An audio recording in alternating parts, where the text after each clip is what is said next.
Lectio Divina. Lectio Divina. Lectio Divina, une émission pour méditer, prier et vivre la parole de Dieu au quotidien. Lectio Divina. Lectio Divina.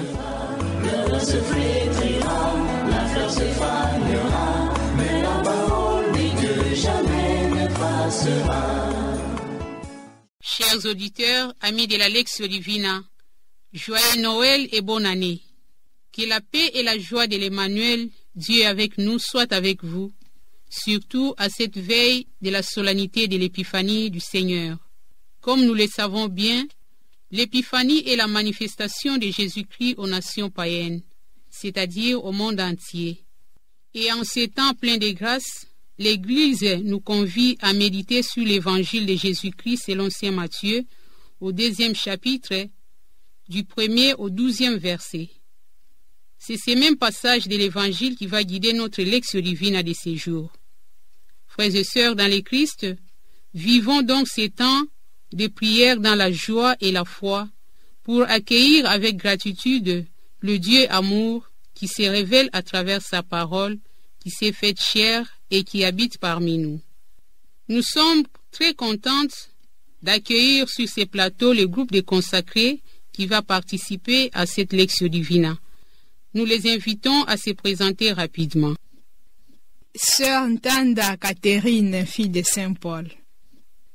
Père Gilbert Mika, missionnaire de Saint-Paul. Sœur Charlotte Ngwamashi, sœur de Marie au Congo. Bienvenue chers amis et merci d'être avec nous pour vivre et partager la parole de Dieu. La transmission de cette émission est facilitée par Monsieur Olivier et la sœur Rita Almichi, fille de Saint-Paul. À la présentation, sœur Rita Yamba, fille de Saint-Paul. Chers auditeurs, nous allons passer par la contextualisation de passages de l'Évangile qui nous est proposé pour notre Lectio Divina. Mais avant cela, invoquons la présence de l'Esprit de Dieu afin qu'il ouvre les yeux de notre intelligence et nous fasse comprendre sa parole de vérité pour la mettre en pratique au quotidien. Nous allons prier avec le chant que la régie va nous proposer. Esprit Saint, Dieu de lumière, viens éclairer nos pas. Viens éclairer nos pas. Ouvre nos cœurs à la prière, fais vivre en nous la foi. Fais vivre en nous la foi.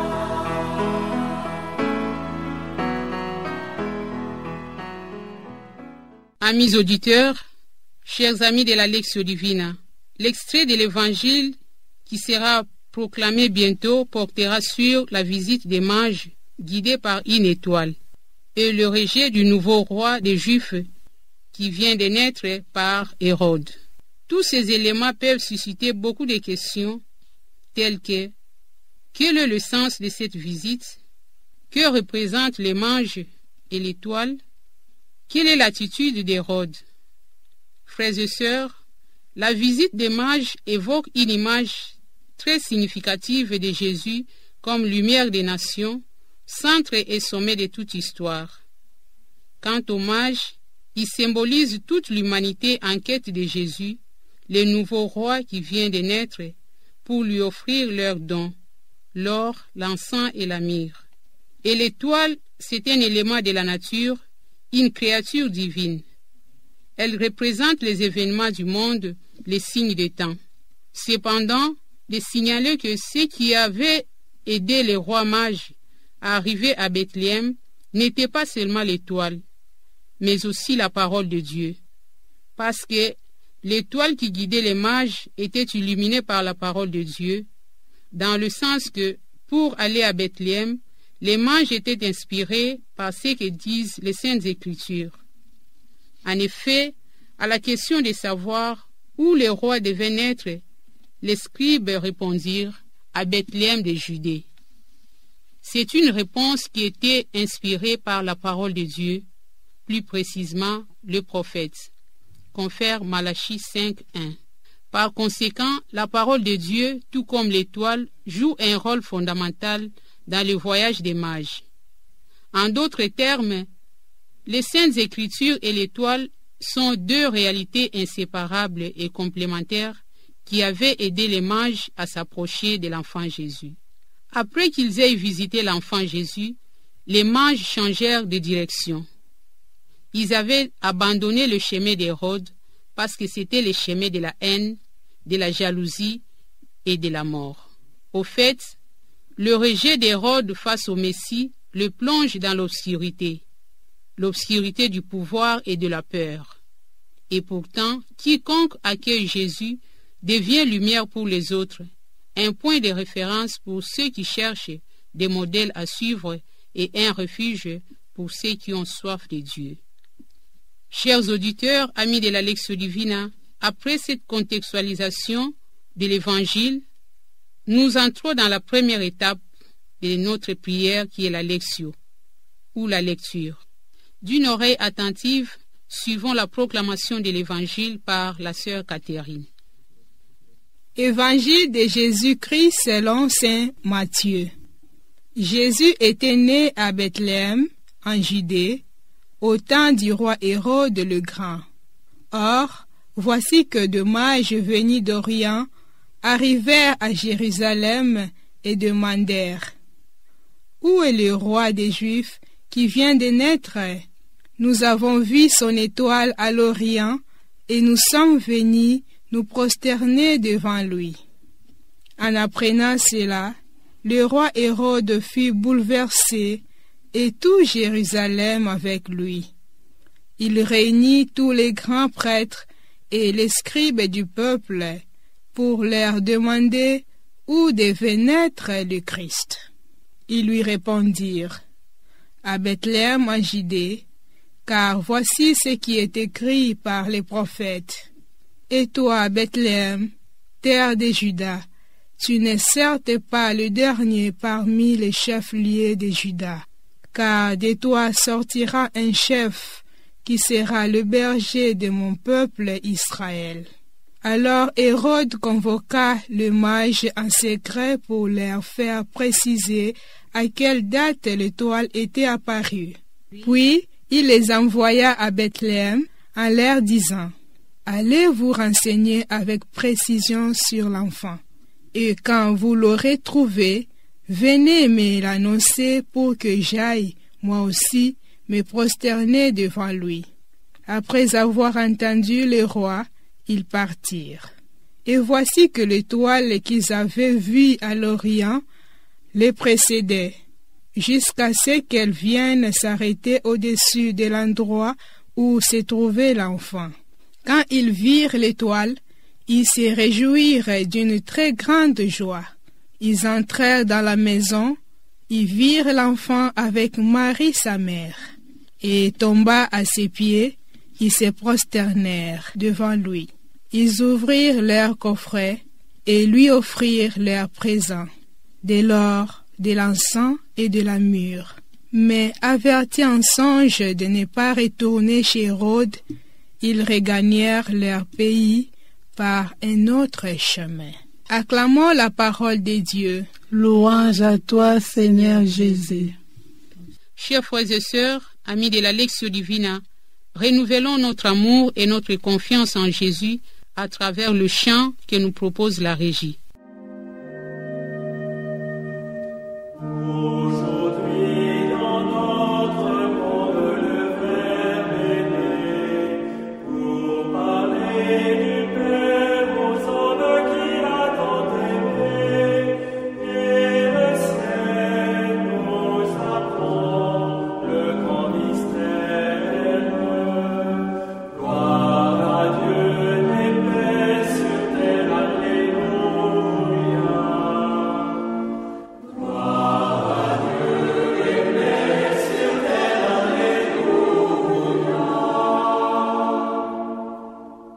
À présent, nous invitons les participants à partager la parole ou les versets qui les a touchés.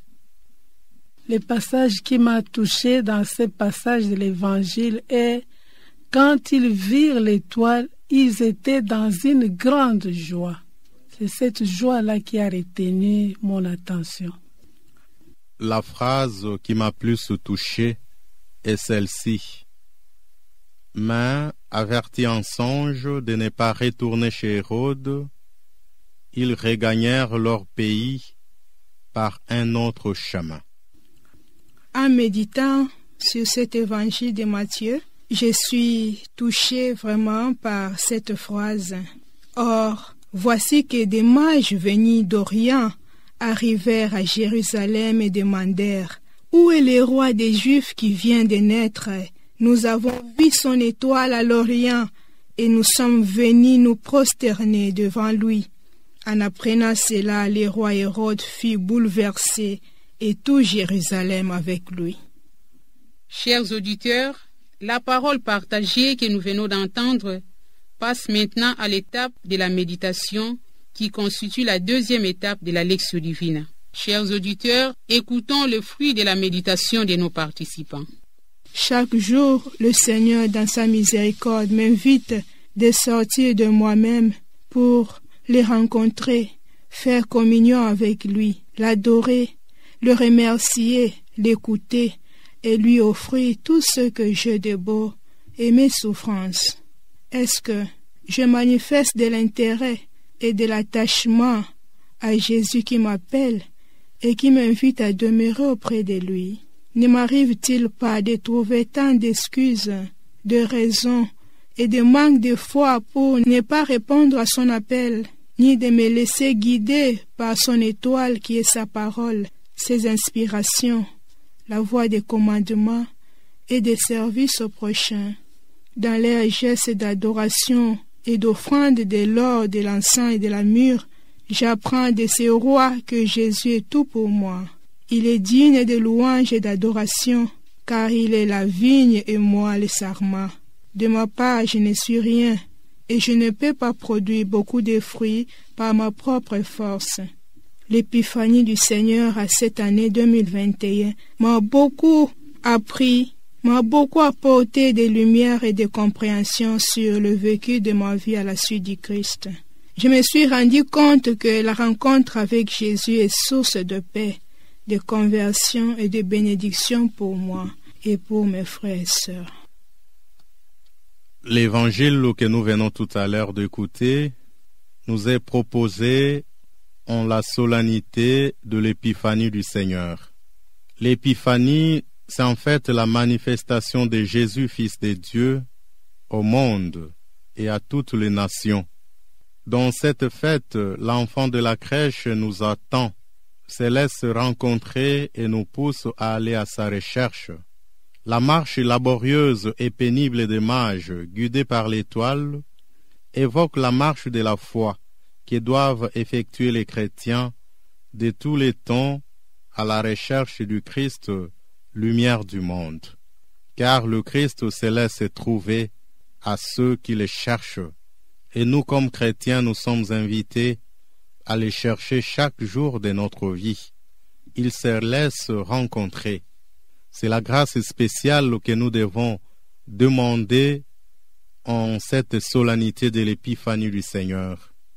Et moi, c'est ce qui doit se faire dans ma vie. Quand je suis en contact avec Jésus à travers sa parole, cela doit bouleverser ma vie, cela doit changer ma façon de faire et d'agir. Que ma rencontre avec la parole de Dieu ne me laisse pas indifférent, mais que ça change plutôt mon comportement, que ça change plutôt mon agir et me pousse ou m'incite à la conversion. Dieu a mis en nous, en moi, la soif de les rencontrer. Cette joie de rencontrer Dieu a certes des conséquences, dont les dons de soi à Dieu et aux autres. Les mages lui offrirent leurs présents. C'est aussi comme dans la parabole du royaume de Dieu dont parle Jésus en Matthieu 13, 44 à 52, dans la grande joie, ayant découvert un trésor dans les champs, l'homme va vendre tout ce qu'il a pour acheter ses champs. Joie, don et partage. Est-ce que je sais partager moi aussi ce que j'ai découvert? Et une autre conséquence de cette rencontre est la conversion. Les mages retournèrent chez eux par un autre chemin. Quand on a rencontré Dieu dans sa vie, nous devons nous transformer.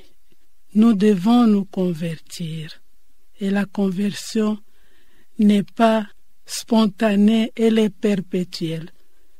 Je dois me convertir chaque jour pour changer et pour me donner à Dieu et aux autres. Chers amis de la Lectio Divina, chers auditeurs, la parole de Dieu écoutée, accueillie, méditée et partagée deviendra prière dans la troisième étape de notre Lectio Divina, qui est oratio ou prière. Écoutons à présent la prière du Père Gilbert, de la sœur Cathy et la sœur Charlotte. Je te demande, Seigneur, la grâce de répondre avec empressement et profonde confiance à ta rencontre, spécialement dans la prière, dans l'Eucharistie célébrée et adorée, dans le partage de ma vie avec toi et avec les autres. Et que je sois attentive et disponible à répondre à l'invitation directe ou indirecte de ceux qui ont besoin de mon aide, de mon service et de conseils. Je te remercie, Seigneur, pour les dons de ton appel dans ma vie. Amen. Seigneur Jésus, tu te laisses trouver par tout celui qui te cherche. Augmente en moi les désirs de vouloir te rencontrer chaque jour à travers les événements de la vie et de te reconnaître comme mon sauveur. Et fais que cette rencontre avec toi change ma vie, que je devienne une nouvelle créature en toi. Amen. Ma prière est que chaque chrétien ait la grâce de rencontrer personnellement le Christ. Seigneur, accorde-nous cette grâce de te rencontrer personnellement et de nous attacher à toi et de te rencontrer dans nos frères. Amen. Chers frères et sœurs dans le Christ, amis de la Lectio Divina, c'est par cette prière très inspiratrice et riche que nous concluons notre célébration de la Lectio Divina. Merci à vous tous, chers auditeurs et amis de cette émission, de nous avoir suivis. Merci surtout à vous, Père Gilbert, Sœur Charlotte et Sœur Catherine, pour votre flexibilité et disponibilité en dépit de vos multiples occupations apostoliques et communautaires. Un grand merci à la sœur Rita Almichi et à monsieur Olivier qui était à la technique. À la présentation, la sœur Rita Yamba, fille de Saint-Paul. Tout en vous souhaitant une excellente fête de l'Épiphanie du Seigneur, nous serons plus heureuses de vous revoir à la prochaine et à la même heure. Bonne année, bonne fête, au revoir et à la prochaine.